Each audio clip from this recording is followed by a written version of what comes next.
Welcome to Smells Like Potential, the rewatch podcast you didn't know you needed. Today's episode is Trent Crimm, The Independent. You know what's special about this episode is when they launched the show in 2020, they dropped 3 episodes all at once. So this was the third and final in that often binged watched first experience for folks.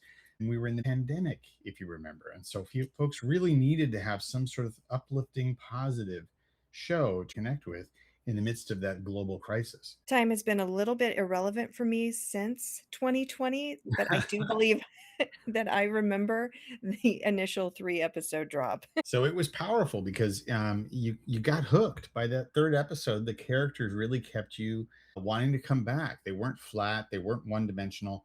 And I think you and I both, when people ask us about the show, we would say, give it 3 episodes, watch all three, and see if you're hooked.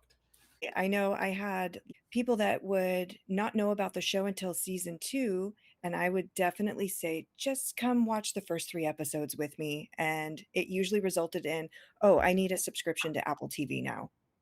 Yes. Yeah. We weren't trying to sell that, but I think we probably helped. For sure. Something that was really interesting in this episode that stood out to me was the introduction to how characters were dealing with difficult situations. And in the pandemic, a lot of us were dealing with difficult situations. I think Yes. that was something special about how Ted Lasso spoke to us. Yeah. They responded with positivity. And I think that's what we were looking for. How do you respond to these dark times, these challenges? How do you do that while remaining positive and hopeful? So, there was an opportunity in this episode. We saw bullying. This is something that educators deal with on the daily.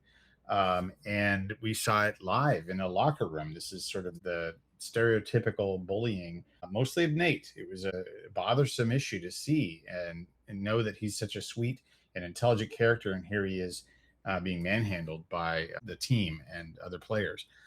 It got so bad that Roy, who we know does not respect Ted at this point as the coach, has to go in and ask him to do something like, you're the gaffer, you're the coach. Are you going to stop it? And Ted says no.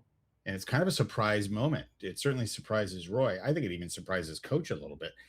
Gives a long story as Ted is wont to do. And without saying it, he points to Roy as the captain. You're the leader. You're the one they look to. And basically says, no, I'm not going to do anything. And lets him realize it has to be him. When he turns around, Coach Beard questions Ted on that. And he says, I love this line. He's the one, coach. If we're going to make an impact here, the first domino that needs to fall right inside that man's heart. It's a great quote. And it really demonstrates Ted's style of leadership, where he leads with heart, with relational leadership. And he finds that key person that needs to adjust something. And he starts working on it. Right. I think a lot of teachers were nodding their heads in that moment, like, no, Yeah. I cannot interfere with this situation. Yeah, absolutely. And we see other difficult situations in this episode too. Oh, Rebecca's bad behavior and her attempt to hurt someone because hurt people hurt people. Ted and Keeley were going to be massively affected by these photos. And I love that Ted and Keeley thought, who could really help us is Rebecca.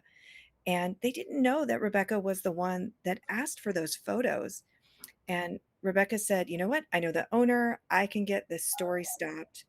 And I really appreciated that Rebecca was willing to pause and think and recognize that this might not be the right instance or the acceptable thing to do. And so she was able to change the situation by making a different decision. One of my favorite quotes from Keeley in that moment, after she saw the photos and was showing Ted and imagined a line for that article, was, I'm as cute as a button and I can ride my ass off. God, it's no wonder they want to destroy me. She just Yes. Yeah. Again, clearly we're all falling in love with the characters, and Keeley really earns a lot of hearts in that moment. But that's not the end. That leads to Trent Crimm, independent, getting a exclusive visit to the club to shadow the new coach around and have sort of a day with him. That is essentially set up to be antagonistic. He's referred to as a Roomba or a vacuum because he's there to look for dirt. And Ted, of course, uses his natural charm and says he's glad he's here and just sort of welcomes him into the community, talks about the play and the practice and what they're working on, takes him on a visit that we'll talk about later, and then takes him to a restaurant for dinner. And it's really an opportunity for us to see Ted up close working that charm, working that positivity. And in that school visit, I was watching Trent take in, he was looking for dirt, but there were moments where he almost seemed impressed with Ted. Like in the instance where Roy was asking about a book and Trent stepped in to give a description of the book, and he was like, "Oh, Ted is different than Yeah. all of the other gaffers that I've seen for Richmond." Wait, this one actually reads. This one reads books.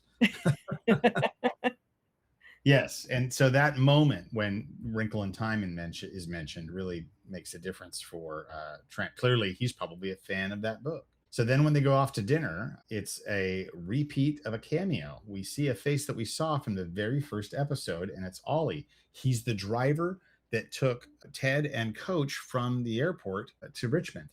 And apparently, at some point during that ride, he invited Ted to his father in law's restaurant where he's a waiter. And he's, I think, surprised when Ted walks in. He's like, "Oh, you're here." And he goes, "Yeah, of course. I told you I'd come to your restaurant." And he's like, "I invite everyone and sits in my car to my restaurant." Essentially saying, the unsaid part being no one actually takes me up on it. But this is where we as the audience learn Ted follows through. He made a promise or he said, "Sure, I'll stop by." And then he did. It just reminds me that this is another great mark of a great leader is follow through. And there's a friend of mine that refers to follow through as a superpower. And I feel that that's Mhm. one of Ted's superpowers. He actually follows through and showed up at the restaurant and doubles down by taking the spiciest meal you can order in the restaurant. This is also where we get the repeat of a quote from Ted about how much he doesn't care about wins and losses. And the quote, if you don't mind, I'm going to read it because it's so good. For me, success is not about the wins and losses. It's about helping these young fellows be the best versions of themselves on and off the field. And I think that rings true. Everything we've seen about Ted thus far, and it certainly plays out through the rest of the 3 seasons, that's what he's interested in. And that will really be what changes the world, not a win or a loss on the field. And I think, again, that also resonates with educators. Yes, we want our students to succeed academically, but better than that, more important than that, we want them to know themselves really well, know how they learn, know what they like doing, what they don't like doing, and help them become the best possible global citizens, good humans out in the world that we've helped encourage. Yep, you cannot see me nodding my head to everything that you are saying. But it's so powerful for educators that we're here to support and encourage our students, and it's not just about the academics. For Ted, it's not just about the game. Yeah. Yep. So powerful. And one of my favorite things in this episode is book club for everyone. Yay. And you get a book, and you get a book, and you get a book. Exactly. So I want to list some of the books that we saw in this episode. Sam was given Ender's Game by Orson Scott Card. Jamie was given The Beautiful and the Damned by F. Scott Fitzgerald. And Roy was given A Wrinkle in Time by Madeline L'Engle. And each one of these, if you've had a chance to read them, you looked at the screen and you went, "Oh, that is a perfect fit." Ted and Beard, I'm assuming Beard helped out, absolutely nailed what these players need. Yeah. I know a few of these books. I actually taught Ender's Game. I've taught F. Scott Fitzgerald, but not The Beautiful and the Damned. And it's worth noting that there are books for every player. And in this short time that he's gotten to know the team, he's been able to sort of hone in into what story they need to read. What do they need to see that's different to grow something unique in themselves? So it's just fabulous. As an English teacher, my heart grew 2 sizes that day. Right. And supporting students as educators where they need to be supported, so personalized. I thought it was funny that in the office, Beard was reading Quiet Genius, Bob Paisley, British football's greatest manager by Ian Herbert. So Beard is also supporting himself and learning about how to manage a team as the assistant coach. Beard, on his journey to become a better coach, is diving into a different book. My best moment of the episode is Roy reading the book to his niece and realizing he actually is the main character of this book. And that realization was such a special time. But speaking of new faces, we got to meet Phoebe during a school visit. Oh, I love this character of Phoebe. She is delightful. She made me smile the whole time.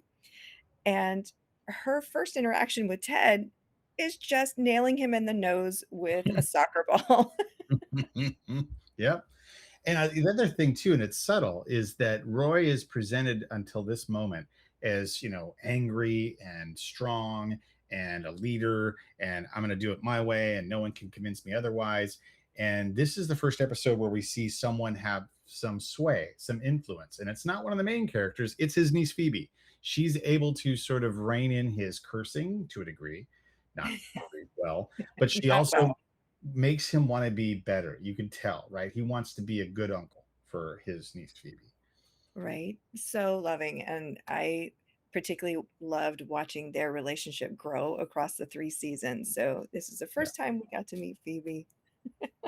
And another aspect of this episode that I love, it's another one that resonates with educators, is that Ted really helps build confidence. We see that happening throughout the episode. And it's not just Ted doing it, but it starts with him. Nate seems to have perhaps an idea for a play, but he's equivocating and hesitating and backing out, not wanting to share it.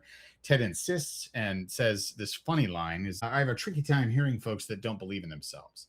And I thought that was a clever way of saying, just hand me the piece of paper, like, give me your idea. And Right, then they actually train on it. They practice, they try and run that drill, and it seems to work. We're actually going to see it later. Spoiler. So that's a really confidence building moment. Nate even reacts viscerally to the moment when he feels like his play has added something to the team. It's powerful. right, and seeing him be uplifted and having somebody believe in him is so cool to watch in this episode. Another aspect with building confidence is Keeley got the confidence to come in and tell Rebecca that she wasn't going to be afraid of Rebecca anymore, and then had a wonderful conversation and provided compliments to somebody who was clearly hurting. And I love that Rebecca comes up with this scenario about having to stop photos, and Keely's like, "Whoa, that's a really specific scenario," and then proceeds to give Rebecca compliments about who she is, and you can see Rebecca starting to melt a little bit, and Yeah. trying to accept love and compliments from another person in a really difficult time in her life, right? Yeah. And then Ted building up his own confidence back at that school visit with Phoebe. Roy is throwing the ball to do headers with the students, and Ted jumps in to practice a header.